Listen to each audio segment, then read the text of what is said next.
পেছনে যান।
বাত ব্যথা, প্যারালাইসিস কিংবা আর্থ্রাইটিস, আধুনিক ফিজিওথেরাপি ও পুনর্বাসন চিকিৎসায় নির্ভরযোগ্য নাম ডিপিআরসি।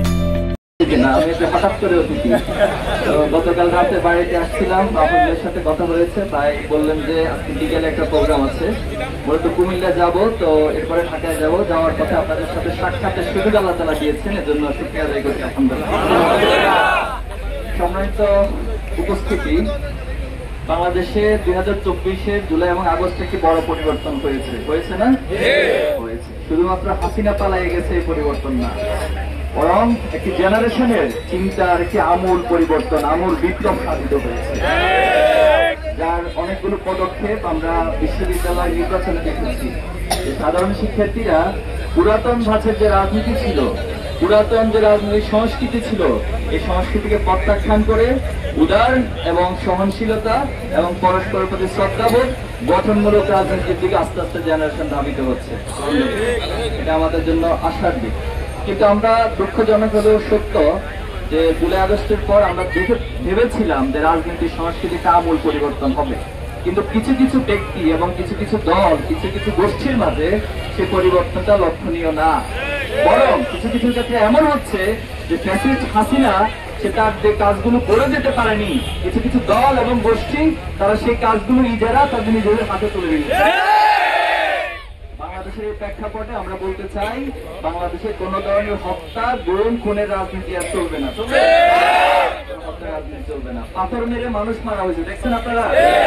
পাথর মেরে মানুষ হত্যার কি রাজনীতি চলবে? চলবে না। বাংলাদেশের চাঁদাবাজি রাজনীতি চলবে? চলবে না। বাংলাদেশের দুর্নীতি রাজনীতি চলবে? দুর্নীতির রাজনীতি চলবে না। আমরা দুঃখজনক ভাবে শুনেছি আমি যে আমাদের 14 গ্রামে নাকি এই ধরনের রাজনীতি হচ্ছে, আপনারা জানেন কিনা? সম্ভবত উজিরপুরেও এখানে কোন কোন ব্যবসায়িক প্রতিষ্ঠানে হামলা চালানো হয়েছে, এটা আমি শুনেছি। তো তাদেরকে শ্রদ্ধার সাথে, বিনয়ের সাথে বলতে চাই যে এই প্রজন্ম খুনি হাসিনার মতো ফ্যাসিস্টকে যারা পতন করতে পারে, তাদের ফ্যাসিবাদের পতন ঘটাতে পারে, এ ধরনের ছোটখাটো বিষয়কে এই প্রজন্ম কিছুই মনে করে না। আমরা কোন ব্যক্তি বা দলের বিরুদ্ধে নই, আমরা আবার বলছি, কোন ব্যক্তি বা দলের বিরুদ্ধে আমরা নই। বাংলাদেশের রাজনীতি করবেন সহনশীলতা, গঠনমূলক, সৌন্দর্যের মধ্য দিয়ে রাজনীতি করতে হবে।